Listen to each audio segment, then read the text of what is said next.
Welcome to Churchill, Manitoba. We are here coming to you live on the shores of the Hudson Bay. And I gotta tell you, if you've been with us throughout the week, even if you haven't, it is such an incredible place to be. When we got here a few days ago, it was late fall. It seemed like it was rainy.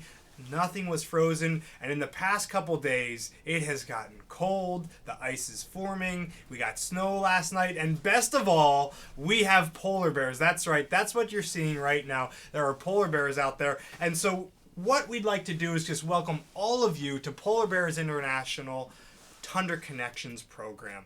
So much fun is going to happen today, and we're glad that you're able to join us as we talk about bears, and specifically how bears and biologists and scientists use math every single day. Well, maybe bears don't use math, but I'd like to think that they do internally. Just the calories they burn and things, they just don't know that they use the math every day. So again, my name's Kyle Shutt with Discovery Education. We're very excited to be a partner with Polar Bears International.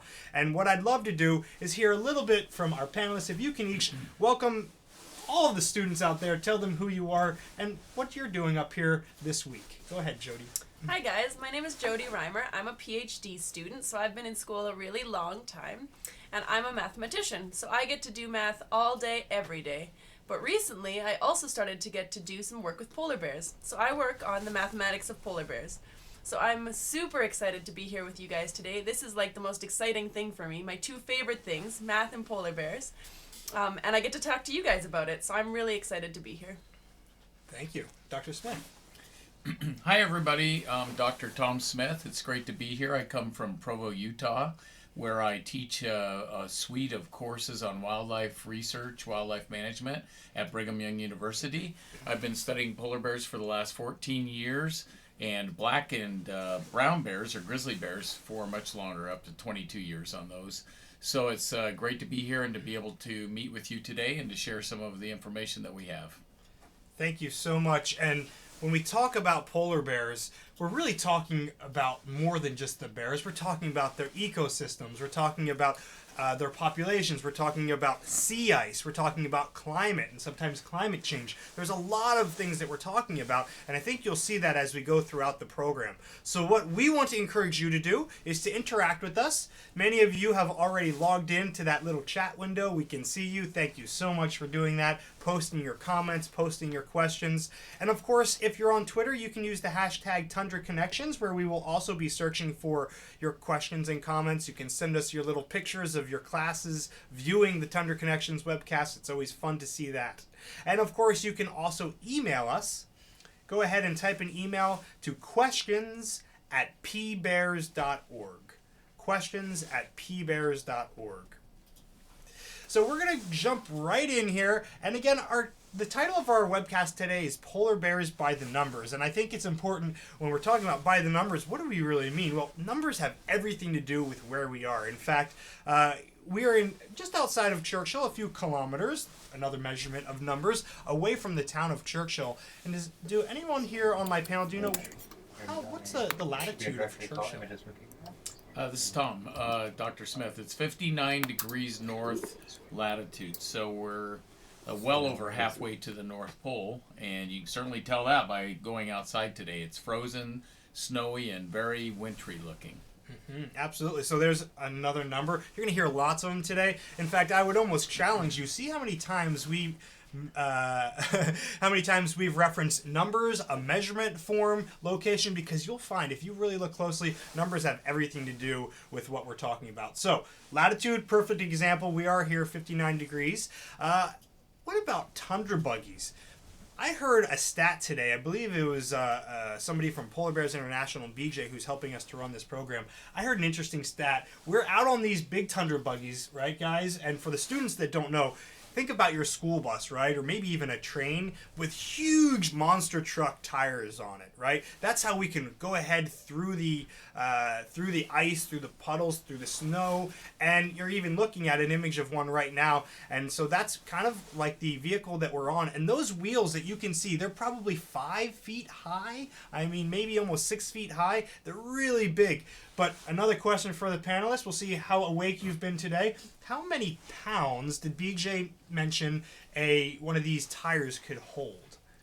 Ding! I rang in first. You get it. Sorry, I beat you. 60,000. 60,000 pounds. Sorry, but the buzz Hey, was you know what? I love friendly competition. We'll see if we can keep this going. So I think 60,000 pounds, what a big number. And that's just so amazing that we can even have these vehicles that stay in range and rove around out here on the tundra. And then there are even tundra buggy lodges, places where people can stay. So it's pretty amazing. So with data, it's super important. These numbers are super important. What kind of other data do biologists collect, and what do they want to do with the data? Tom, perhaps we could ask you, what are some other things that come to mind, numbers and data that biologists collect? Well, we certainly use numbers in every aspect of doing wildlife biology, from the numbers that define an individual animal. So like I want to know how much it weighs, how long it is, I want to know how many years old it is. These sorts of things help biologists to understand the structure of a population. And the definition of a population is just a group of the same species of animals, like polar bears, in one area. So if we want to understand how this population is through time, like do we have more or less than last year, we have to have a way to count them. And we also want to know how healthy they are. So we might want to look at how many pounds they weigh, how big they are, how many cubs they have. So numbers are everything, Kyle, to a biologist who's tried, just like your doctor, they're doing numbers all the time. So we can draw their blood, look at the count of red blood cells, we can look at all kinds of things that all come down to numbers. There was some interesting research going on even earlier in the week, and I think they might be doing it today too. You talked about collars, Yep. and so can you make the junction? What do collars do, and what was the research that was going on that could perhaps support that information? Well, you mean as far as collars that we instrument the bears with? Mm-hmm. So we put a kind of a big collar on their neck, but the collar has a package of electronics that can transmit to the biologist all kinds of things, like it can tell us how warm out or how cold it is, how active the bear was by just simply how many times its head moves. Obviously, a bear that's sleeping moves very little, and a bear that's actively hunting seals very much. So we get these rough things. We also learned last night from Dr. Amstrup, who's a chief scientist for PBI, that some have put sensors that tell how deep the bear dives in the water. And I was surprised to learn they go as deep as 30 feet. They'll go to the bottom of lakes and eat clams and do all kinds of things. So we can put different devices to give us numbers from different areas of their life to help us understand their life cycle and what they're doing. Thank you. And look at that. That is so neat. That polar bear that you're seeing, he's just kind of cuddled up there in the willows. He's been taking a nap and he's been hanging out with us most of the day. And so you just want to, I can't impress enough that this is live. This is happening right now as we're sitting here, and it's incredible. You can see him kind of picking up his head. He's been giving us a good show this morning, so if we see him doing anything fun and interesting, we'll be sure to go back to him and show you what he's doing. Now, speaking, since we're talking about bears right there, how big is the average polar bear? Well, they're pretty big, as you would imagine. It depends on whether you're a female bear or a male bear, and also how old you are. So like with other animals, the babies are obviously a bit smaller. But the average female bear can weigh, I think around, an average bear might be 500 pounds. So that's pretty big already. But the average male bear is going to be a couple 100 pounds heavier, so maybe 800 or 900 pounds. And we just learned this week that the biggest bear ever caught, I think, is 1,400 pounds. That's 10 of me in one big bear. That's big. Wow. Okay. Well, that was a pretty neat image. You can see those bears were sparring. That was a little bit of a previous image that we had seen. But if you're paying attention and if you're writing these things down, because I think I gave you a little challenge a few minutes ago, I've been listening in. I heard 30 feet diving, 1,400 pounds. We talked about 60,000 pounds on the tire. We've talked about degrees latitude. It was 59 if you were paying attention. That's just 5 things. We must be doubling that. I'd love to see by the end of the program, if you can share with us in that chat window or maybe on Twitter, how many times do we reference a number in some shape or form? See how close you guys are paying attention. Throw in another number that's something you overlook, is that if you think about the pets that you have at home, all those numbers in terms of the weight of the pet are very small. And there's a reason for that. When pets, like let's say your house cat or your dog gets a little out of line, a little having a bad day, you can kind of, because you're bigger than them, you go, no, you go this way. polar bears on that basis would make a very bad pet, because when they're having a bad day and they're giant, they can make things really miserable. And if you notice that, it seems funny, but all the pets we have are very small compared to us because we can kind of control them. Hence, we don't have pet cows and pigs and horses in our houses. I mean, we do use them, but really, if you look at bears, one of the reasons they would make a very bad pet is they're just huge. And for that reason, they're not really safe for us to be around. Kind of an odd note, but yeah, thank you for sharing. Interesting. So speaking of that, we've got lots of questions coming in, and of course we're going to take those, but we also want to talk about how we use this data, and I think some of the best ways to do that is to show you. And so we had an assignment, and it was phenomenal. We had students from all across Canada and North America and, well, in the U.S. In fact, I remember seeing students from, Ontario, from New York, Pennsylvania, California, Manitoba, Texas, Alaska, Wisconsin, Idaho, Colorado, South Carolina, Maryland, and even more that answered our questions to our polar bear survey. And so we had a fun math challenge, and we wanted to take a look at some of those questions that we asked, and we'd encourage you to go to polarbearsinternational.org. You can go to the Tundra Connections program, and from that page, you can even do this after the program and see if you can demonstrate some of your math skills and answer some of these questions. So one of the first things we asked students to do was to use a measuring device, use a ruler, use a tape measure, and we wanted them to measure their hands. And the reason we wanted them to do that is because we wanted them to calculate how big theirs were and then think about how big it was compared to a polar bear. So based on the data that we collected, because we used a whole lot of numbers, and we got a whole lot of numbers, the average hand was 6.9 inches long and 7.1 inches wide. So, if that was the average student's hand submitted, I'm wondering, we have a polar bear paw print. Boy, that could be a tongue twister for you. Say that a few times fast. Polar bear paw print that Dr. Smith is holding up here. What we want to do is we're going to measure this, see what this one is, and then Tom's going to share a little bit more information of how big polar bears' paws can actually get to. So first we'll demonstrate. What does it look like, Tom? What measurements are you getting? The width? It's looking to be about 9 inches wide. So, I would say a little bit bigger than a student's hand, wouldn't you? Yeah, that'd be a big kid. So about 9 inches from side to side. And this particular bear, by the way, weighed 900 pounds. I got to handle this bear. No kidding. Now, what was the height of how tall is that paw print? You did the width there. Oh, I'm sorry. Yeah, we could measure also. We can measure the width of the paw, and we can measure maybe from the middle toe to the base of the pad, and that right there comes out to be somewhere around 5 inches. Now these seem like they're simple skills, but these are pretty important when it comes to tracking bears and knowing about the types of bears in the area, aren't they? It is very important. And so, can you maybe perhaps show us what you have there and talk to that a little bit? Well, what I've got here in my hands is a couple of claws. This one in my right hand is an interior grizzly claw, and it would be a close relative of a polar bear. This one is a polar bear claw, and the difference between the structure of these two is this claw is made for digging roots, so it's long and thin. It's kind of like if your parents might have, or one of those 3-pronged little deals, like with a handle, and it's for scraping out in the garden to bring up weeds. That's exactly what the bears have, only they have 5 of them. On this one, we have a seal catching claw, thick shank here, needle sharp point, and when the polar bear sets 5 of those with per paw, or 10 into a seal, he's not going anywhere.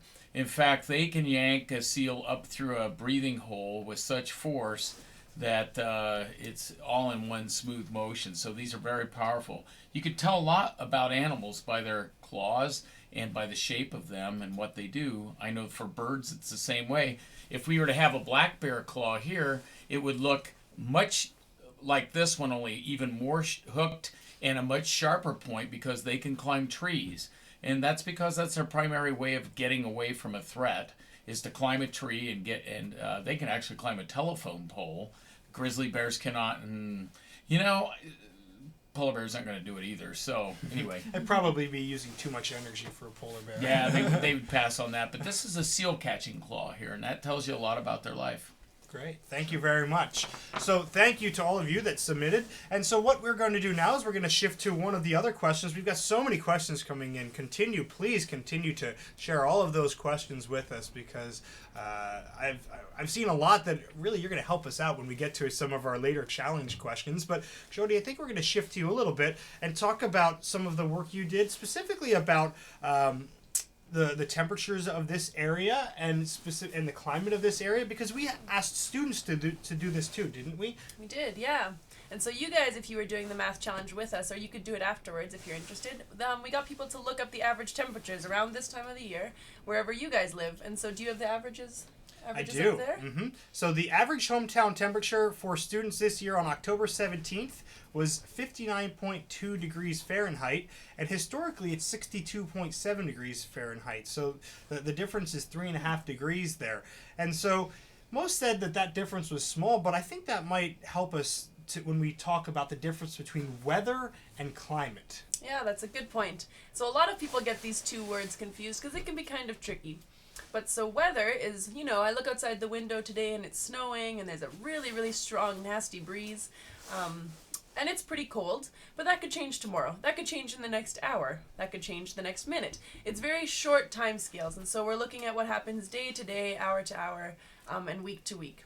And the word climate is thinking about what that means over a much longer time period. So the climate in this area is a much more constant thing, and it's talking about sort of average temperatures and the average amount of snowfall. And average is a cool math concept, which we're going to talk about, I think, a little bit, but your teacher could also bring that up with you and talk about why averages are important and what they tell us. But so climate's looking at more the big picture, what it's like in the winter, what it's like in the spring, and bigger trends. Great, thank you very much. And so, Dr. Smith, if you can elaborate a little bit, why are the polar bears here? What is it about this climate that makes them come through Churchill, which is known as the polar bear capital of the world? Okay, so polar bears are here. You students are all over the continent, but I doubt you have any polar bears. And that isn't because they don't want to be there. It is because they don't want to be there. They'd love to meet you, I'm sure. But animals vote with their feet. And so as biologists, we see them where they are and we ask questions. Why? Why is it that they'd be here? And of all the places in the north, they're here because at this point in time, the Hudson Bay, which is right outside our window, it's not frozen. I could throw a boat in there and go boating today. But that's not an environment that permits polar bears to catch their food, which would be seals, and to find other mates and that sort of thing. So they're here on the beach waiting for the coldness to set the ice up. And amazingly, that will start here in another week or so. Can we show that I think we might have a graphic of the ice and how the ice forms over the Hudson Bay. And you were sharing with us earlier that somehow instinctively the bears know to come here, don't they? They do, and so that's a good point. Of all the places, this water that flows out of the Churchill River, which is fresh, it freezes at a much higher temperature. We know that water freezes at 32 degrees when it's pure. If it has salt in it, the temperature for freezing is much, much lower, maybe in the 20s. And so because of that, bears know somehow to come here where the earliest ice will form in the bay, and they can then access the ice to start catching seals again. And they've figured that out. That's why they're not to the north or to the south. They're right here. They know that the ice is going to freeze right there, and that's the quickest way they can get to food. Absolutely. So we're talking numbers. Another question, and it's probably a quick answer, but how long has it been since the polar bears have eaten? They're Ding, here ding, ding. to get. Oh, Jody, you got that one. How long has it been, on instead. average, since the bears have eaten? So these bears out here now haven't eaten in about 4 months. When the ice went out in the spring, when it got nice and warm in the summertime, the bears had to stop eating because there wasn't any ice for them to hunt on. So these bears are looking pretty hungry. I don't want to go walk around with them in case they think I might make a tasty treat. But it's been about 4 months, and what's amazing is that the pregnant female, so any female who has a baby bear who's growing inside of her, while all of the other guys come out here and they're waiting for the ice to form, the pregnant ones are actually not going to go eat, and they're going to go den inland. So they're going to go in and find a little ridge somewhere and dig a little den, and they're going to spend another 4 months in there waiting for their baby to fully become mature. and to give birth. So pregnant females will go up to 8 months without eating, which is absolutely incredible for these huge animals. Great, thank you. And that's why we are here. We've been learning a whole lot about the polar bears. I know I definitely have. But that's really why Polar Bears International is here too, right? They want to keep these bears here forever. And that's super important. And I believe, can you tell us the quote that Dr. Amstrup, that you reference from Dr. Amstrup often about the ice and the polar bears? Sure, I'd be glad to. So Dr. Amstrup, who's a friend and also chief scientist of Polar Bears International, made it very simple. He said, as goes the ice, so goes the bear. So this is an animal that is intimately tied to ice. And to make that point, I've alluded to this before. I think most people get it, that a panda bear has to have bamboo, and if they don't have it, they die. And so in order to preserve the panda bear in China, they're setting aside large tracts of land just simply where they can eat bamboo. Well, here the bamboo is ice, and it's for the polar bear that way, that they have to have ice in order to access seals, because they can't catch them otherwise. Seals are way too fast when they're out in the water. But if the polar bear can wait on the ice until a seal comes out, that's how they catch them. So that's a great statement by Dr. Amstrup. Great, thank you very much. And so, of course, there are things you can still do, and that's what Polar Bears International believes. We'll share a number of those strategies, but just learning today about the importance of this ecosystem and the ice and the interaction with the polar bears and the seals and so forth, that's just so important if you can share that information. So let's go back to our math challenge that we had for the students. We had another question, if we can bring that question up. It was, compare your home range size to a polar bear. Who uses a larger space? And calculate in both kilometers and miles. So I think we need to determine some vocabulary first so that we can understand the question. Jody, can you share with us, what is a home range? I can, yeah. So scientists used to think, or people used to think, that polar bears just wandered around on the ice just here and there and had no real area that they stayed in. They just kind of wandered wherever there was food or they could find a mate. But recently, those collars that Tom was talking about, they let us look at where a polar bear is going. So it sends information and data. Again, this word data keeps coming up. And data is just a fancy way of saying some numbers or some information. And so they got data about where bears are going. And what they found was that actually bears aren't just walking all over the place. They actually stay in a certain area. The reason we thought they were just wandering around is because that area is really, really big. And so you kind of needed this new technology to be able to see that actually bears do stay in an area, and that area that they stay in is called their home range. It's the area that the bear kind of calls home. Great, thank you very much. So we asked the question, and if I can bring some of the information up here, let's see. We wanted to know about what the student's home range was, and I think we had a demonstration here. Is that correct? Yeah, so I went ahead and calculated my home range, which isn't anywhere nearly as big as a polar bear's home range. BJ, can you pull up that graphic there of Edmonton? So I live in a city called Edmonton. It's in Canada. It's a little warmer than here, but not very much, unfortunately. And you can see there's the city. So if you can see there somewhere, there's the University of Alberta. So that's where I go to school. And you guys can look up on Google Earth where you guys go to school. And then we have a little drawing. So what he's going to show is it's going to draw my house. It's not working. Oh, I'm sorry. You're not going to show my house. I take it back. Okay, but so you see my university there. And if you look a little bit south, you could see my house. If you zoomed in really, really close, maybe you could see me waving out the window. And you can calculate the distance from my house to that university, and it's about 3 kilometers in a straight line. And the bears don't need to follow streets because they can just walk wherever they want out here. They're not restricted to using the sidewalk like we are. So it's about 3 kilometers from my house to that university. And if you then drew a circle with that as the radius, and the radius is a term your teacher maybe can help you out with, but it's the distance from the center of a circle to the edge. If you draw a circle with the radius of 3 kilometers, and you calculate the area of that circle, so how much space is inside that circle, you would get an estimate, not a very good one I might add, but an estimate of my home range. And if you go on the website and look up that math challenge we've posted, you'll see there's a second method posted to calculate home range for us as people. And so we think, well, where do I go the most often? I go to university every day, and then I also need to get groceries pretty often. And so maybe I could look at, here's my home, here's my university, and then we could also look at, well, there's my grocery store. So I spend a lot of time going between these 3 places. So maybe a better estimate would be, that area. And so there's another exercise where you can calculate the area of a triangle. And to give you a taste of what scientists are doing, many years down the line in school, you might look at, well, what happens if we have 300 locations? So what if you have 300 dots and you want to see how far is that area that a polar bear is covering? And that's the kind of math that I do and that Tom does, and it's pretty cool stuff. But you guys can get a taste of how that works by doing those exercises. Great, thank you so much. And so I think that helps us when we think about our next question, because home ranges are important. But Tom, you mentioned earlier, way back in the beginning of our show, about a population. Can you remind everybody again, what's a population of polar bears? So a population of polar bears would be a distinct group that interbreed and interact with each other. So like we have the population of the western Hudson Bay, or the southern Beaufort Sea, or the Chukchi Sea.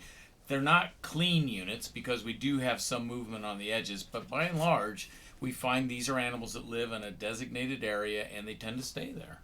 Great, thank you so much. And so they're seeing an image right there, a graphic about polar bear populations. How many polar bear populations are there? Well, for the purposes of managing these populations, biologists have gotten together and decided there's 19 distinct subpopulations. And interestingly, Canada is the one country of the 5 circumpolar countries, so there's 5 that have polar bears in their realm. But Canada has more polar bears than any other country, and not surprisingly, they have more polar bear biologists. We have 2 of them in the room, so we know that you put your resources where those animals are. So they have a lot. The United States is number 2, then we go to Europe and so forth. But anyway. Math is a language. As I sit here and I listen to you guys talk, it's so amazing because you're talking about there's 5 different circumpolar countries. By the way, what does that mean? Just in case the students don't know. Yeah, so that's a little bit of Latin for you today. Circum means to, like circumference means around the edge of a circle. Circum is Latin for around, so around the polar being the region in the north, around the North Pole, so it means around the North Pole. It could be circumpolar as in Antarctica, but typically here in North America we don't talk about it that way. Yeah. So it's implicit that it's the North Pole. Mm-hmm. And they were able to just see that a little graphic that showed kind of what Jody was talking about too, as far as the range goes. So how do we measure populations, Jody? What could we do? And I think you have a little demonstration for us to be able to share one of the basic tenets of what biologists do when they're out in the wild. Yeah. So in the field, I should say. I apologize.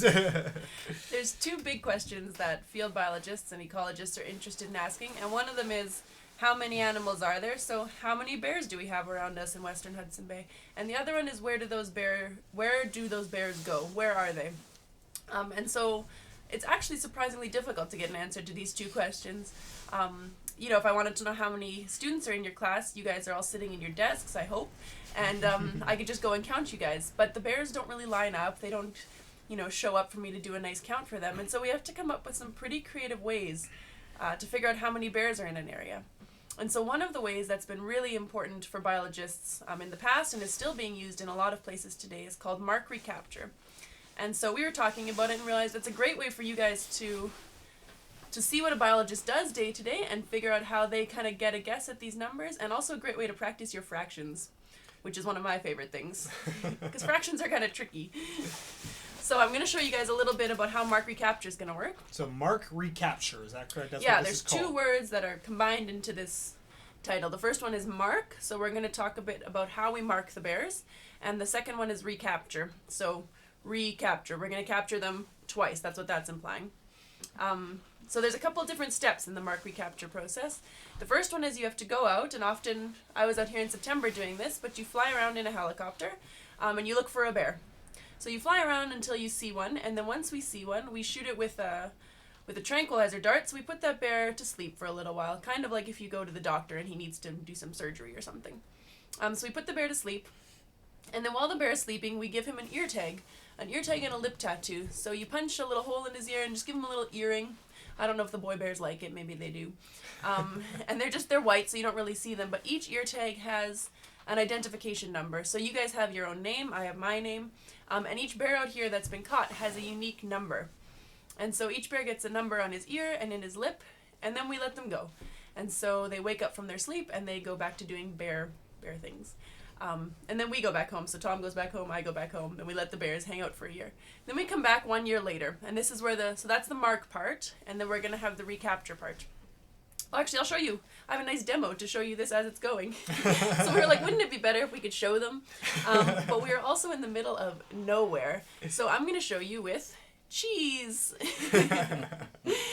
So each piece of cheese, which is also part of my lunch, is going to represent a polar bear. Look how cute he is. So we have a bunch of polar bears walking around in the western Hudson Bay area. And let's say in my study I go and I collect 10 polar bears. Okay, so now I have 10 bears, and we give them an ear tag. And once they've been given an ear tag, we're going to represent them with a fig bar, the dessert to our lunch. And so all of my marked bears get put back amongst their friends, and they walk around, and they go catch some seals, and they mingle up. And the big idea is that they mix with the population again, so that everybody's evenly mixed out. Thanks. Escaping bear. My bear's trying to run away. So next year we come back, and we again fly around. And now we don't know which ones have been caught and which ones haven't, because the ear tag, you can't see it from the helicopter. So we again grab some bears. And let's say we again collect 10 bears in our field season. Well, now out of those 10 bears, I don't know if you can see it, but 2 of those are fig bars. So 2 of those have ear tags out of those 10. And so now what we can do is look at the proportion. So 2 out of 10 is going to be 20%. And if we assume that the year before we also caught 20% of our population, we would say 10 bears were 20%, and so in total we should have 50 bears.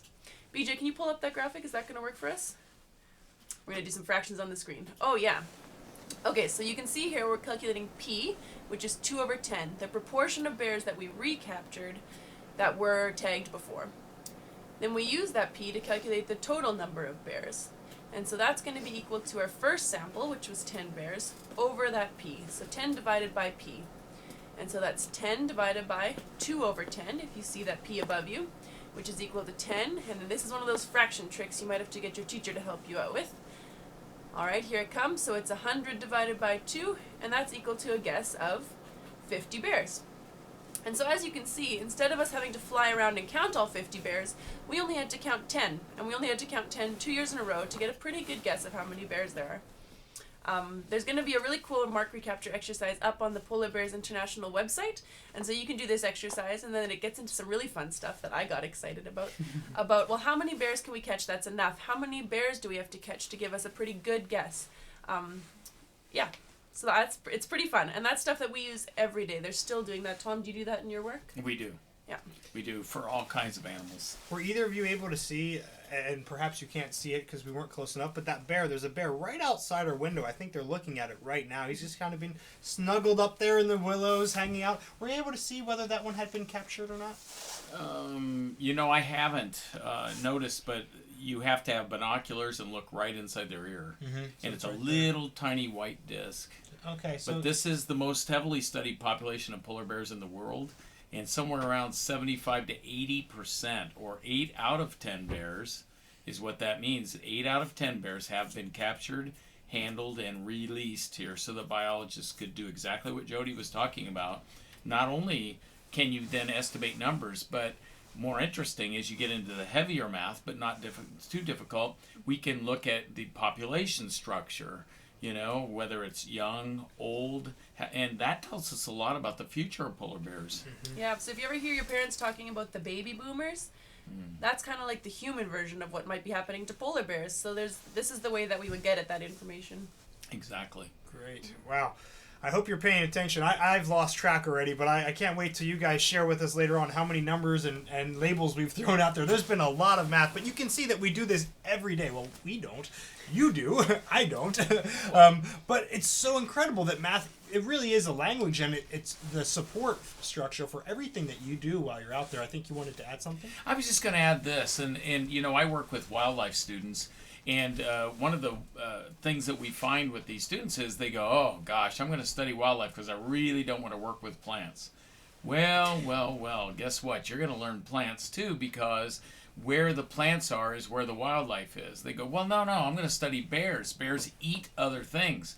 Yeah, but bears are where the other things are that eat the plants. So you can't get away from those plants. And in a similar way that both Kyle and Jody are alluding to, mathematics has served me so well. So my advice is, even if you want to go into interior design, or you want to be a firefighter, or you want to be a polar bear biologist, guess what? Those painful little sessions in mathematics are really important for you. So highly encourage you to keep your chin up and know that it's going to be your good friend by the time you get your career. Sure, thank you. And I know we probably, for some of the students watching, might have done some math that's a little bit above them, but I think that's a great way to say, even if you don't understand it, I think it's good just to know that there's something more to learn, and that if you keep learning about the numbers and the skills your teachers are working on, that will help you. So we had one last question we wanted to get to, because we got some really, really interesting data here, and I think this tells the story of polar bears. It was about their caloric intake, or about how much food polar bears can eat and do eat. And so the question was, what does a calorie measure, and how much do you think a polar bear can eat in one sitting? And so we had a lot of answers here, and the answer was 11,900 calories per week, and that was the average for their age group, and that they usually consumed about 1,465 calories in one sitting. So almost 12,000 calories per week and about 1,500 calories in one sitting. What about a polar bear? How many calories can a polar bear eat in one sitting? Well, there has been a little bit of work. I've worked a lot with brown bears, so we've actually been able to calculate that, because we can see them, let's say, in western Alaska eating salmon, and we have a pretty good idea what's in salmon. I've seen brown bears eat up to 30 salmon in a day, which is an unbelievable amount of energy. But they're large animals with very large stomachs. But back to polar bears, they too have to have the ability to eat a lot when the food is there. You know, one of the dangers in the animal world is, if you get a big meal, you've got to not only eat it, but you've got to eat it fast, because other animals are going to take it away from you. And so polar bears are really good at this, and they will wolf down. You know, we say wolf down because you ever see a dog that just, I don't know, you've probably seen this if you have two dogs at home and you fill the bowls. The one dog that's the insecure dog will come up and just eat as fast as it can, because it doesn't want the other one to push it off. These guys are just like that. And in one setting, some of them can eat up to 30,000 calories in a day. That's 15 times what an adult human needs to eat. Or in other words, that would be somewhere around about, let's see, about 90 Big Macs. Something like that if you ever eat Big Macs at McDonald's. So go through the drive-through, order 90 of them, and let's see how long it takes you to eat those. I don't know if we want to recommend that. Yeah, well, call me in a year or two. But the point is, they've got great capacity to really put it down. And more interestingly, a Big Mac's got bread and pickles and stuff like that, but seals are pure fat. I mean, so we know there's 3,500 calories to a pound of fat, and we can do the math there. We could take, 90,000, or what did I say? About 120 pound seal, 100 pound seal, maybe keep it easy on you. Yeah, so let's say 100 pound seal. If it was solid fat, it would have, what was it? The numbers are flying around. 3,500 times 100. So that is a tremendous amount of energy for these animals. And what's also very interesting about polar bears, they have an extremely efficient metabolic system, so there's very, very little waste of the fat that they intake. Fat converts very well into body fat.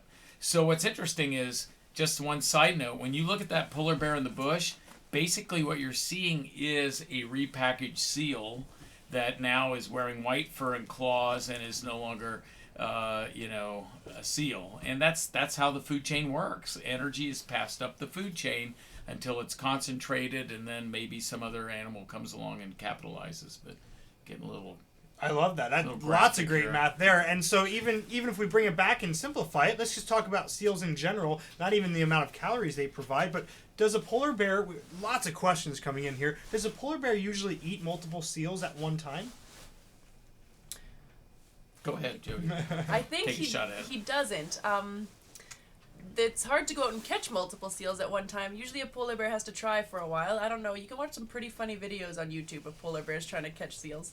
And they have to surprise them, and so he has to wait there until the seal comes up to a breathing hole, and then the seal has to... Usually it's a seal who maybe isn't being super careful, and then he'll grab him, but it's very much about the element of surprise. And so I think it would be hard to surprise a bunch of seals in a row.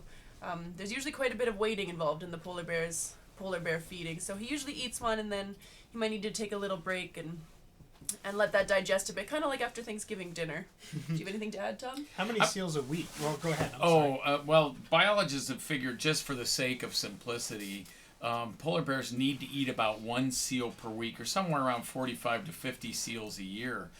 Seals, however, the most abundant mammal in the Arctic, somewhere around, I don't know, Jody, do you know, maybe 8 million seals? I don't think we know, so if you want a good project... No, I know. There's 8 million. Now, but here's the interesting thing. If you were going to sit down and had a blank slate, let's say the best software for drawing up this thing, and you were challenged with making the perfect seal eating machine, what would be on your, if you could pass that skull over, what ultimately the design that you could not beat or duplicate would be this right here. What this is, some might say it's the skull of a polar bear. It also has another label. It's the worst nightmare for a seal, because this animal is perfectly adapted to catching them.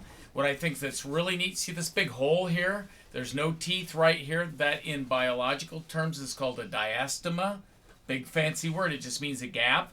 That gap is there for a reason. That's so that when this gets a seal in their grasp, they can drive these fangs as deeply as possible, because there's no teeth here to get in the way. So it gets a big, deep bite. Then, once the seal's gone, these teeth here in the back, these are the perfect shears for cutting the fat into bite-sized pieces. And you know, as humans, we tend to cringe and, oh my gosh, and that sort of thing. But you know, that's the world in which the polar bear, and one other, and so there's not like a right or wrong with it, it's just the circle of life. What's really amazing, this huge hole here, right here, that is one massive muscle that it has no other purpose but to attach to either side of the jaw. It comes up through those two holes, and it attaches to the rib of the, this is called the sagittal crest on the skull. So this is, if you look at their heads, it looks like their hair's parted, because they have a massive muscle that comes up and goes through there. The only purpose that muscle has, that great big muscle, about as big as the muscle in your thigh or your upper leg, is to pull that jaw shut. So you do not want to get something in between those sets of teeth, because once they shut, they do not open. And they have the shearing action and everything. So these animals are very, very well adapted to processing seal. And I think it was interesting, we were talking before the program, and BJ had mentioned that the reason that this happens is because polar bears, they did the math, polar bears burn about the equivalent of, I believe he said, 56 Snickers bars a day. 56 Snickers bars. That's a lot of energy. So you can see why they really need to eat these seals. Well, guys, thank you. This is so phenomenal. So many questions, and I want to make sure we have time for those, because we can't believe it. We are running out of time, but we are definitely going to take some questions here. So, who should we start with? Let's see here. I like this question right here from Hoover, Alabama. How fast can a polar bear run? Well, the only thing that matters is that you can't run as fast as it does. So we really don't care. But probably, being a bear, its relatives run 30 plus miles an hour. So we're talking somewhere around 48 kilometers an hour. And they're very fast. Very fast. Wow. We have a group of second graders. They want to know, back to the jaw, how many pounds of force behind a polar bear's bite? Has that ever been measured? It's in the thousands per square inch. It has been measured. They have actually bite meters that they can use to measure that sort of thing, but it's thousands of pounds. It's a brute crushing strength. It's sort of like the notion of a high heel shoe, that it brings all of that weight down to one little point, and you can punch holes through flooring and everything else with them. People don't intend to, but they do. And similarly, those teeth at those points, when they come together, like I said, nasty business. You don't want to be in there, because they're not going to stop. You're not going to stop them. Great. Let's just do a couple rapid fire questions here. Oh, this is interesting. How do bears mark their territory? I'm assuming they're talking polar bears. Do you have an idea on that one? No, my gut instinct, you can correct me if I'm wrong, is that they don't really. They're not territorial animals. They don't really like to get too close to each other, so if maybe if I haven't showered for a few days and I start to smell weird, my bear friends might not come. My bear friends can smell that, so bears have quite a strong smell, and if you are downwind from a bear, another bear will smell that bear, and they don't want to get too close. They like to keep their distance for most of the year, and so I don't think that they're marking their territories, but they just try to sort of stay away from each other. But it's not like other bear species that have a set range and they're like, this is mine, I'm not going anywhere, you get out of here. They are a little more accommodating and kind of doing their own thing. That's good. So they are scent oriented. They have glands on their feet, and they also urinate on their legs, which sounds nasty, but it's what they do. Dogs do it as well, and they there's a recent paper done by Dr. Megan Owen. She'll be here next week. She's well worth listening to with Dr. Amstrup, where they figured that the scent that's put down on the ice leaves a trail. Other bears can come along. They know that from that scent they can tell individual, sex, and sexual receptivity. So 3 things they can get from that.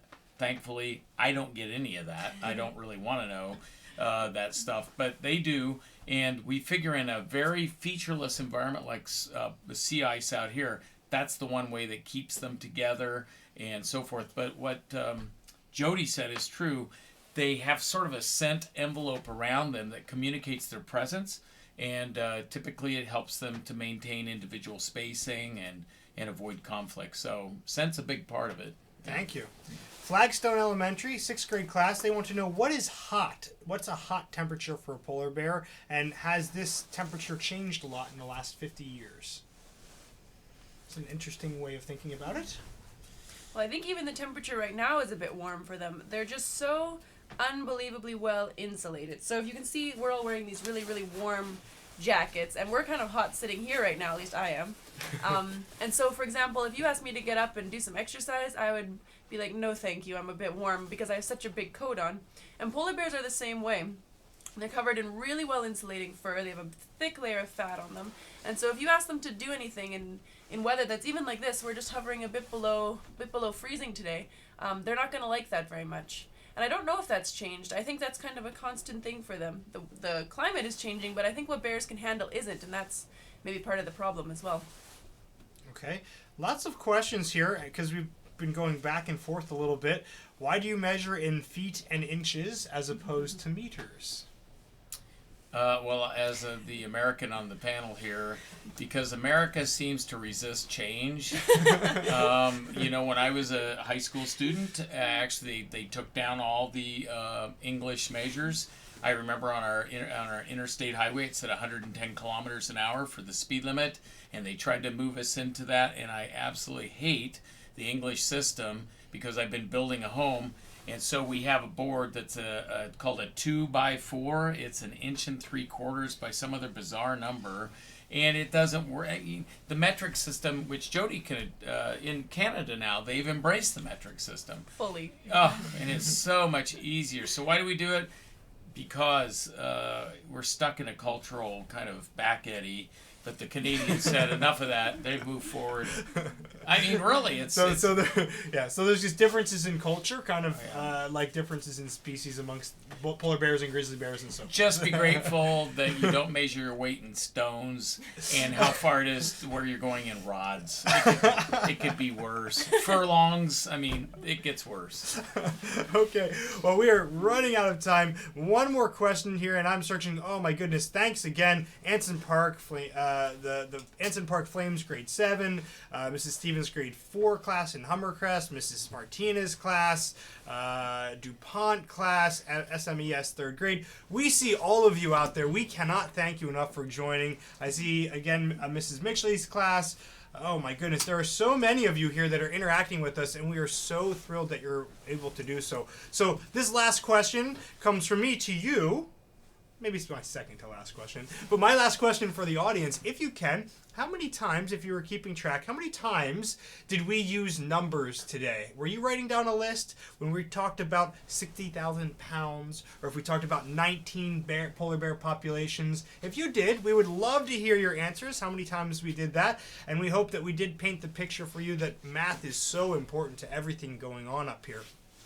So my last question for each of the panelists, what would you like to share with the students that is important about the work that's going on up here? And Jody, perhaps we can start with you, and then we'll go to Dr. Smith. Yeah, sure. So because I was trained to do math, and that's my background, I never thought I would ever get to be up here looking at polar bears, playing with, looking at, I'm not playing with them, that makes it sound like I'm going to get eaten.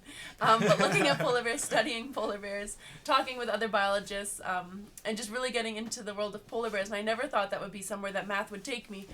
And so I'd like to encourage you guys, find something that you love to do, if it's, writing stories, or if it's math, or if it's some other discipline, and then just do your best at it, and it'll take you on an adventure, and maybe you'll end up here somewhere someday, or somewhere else that's really surprising. Great, thank you. Okay, Dr. Smith here.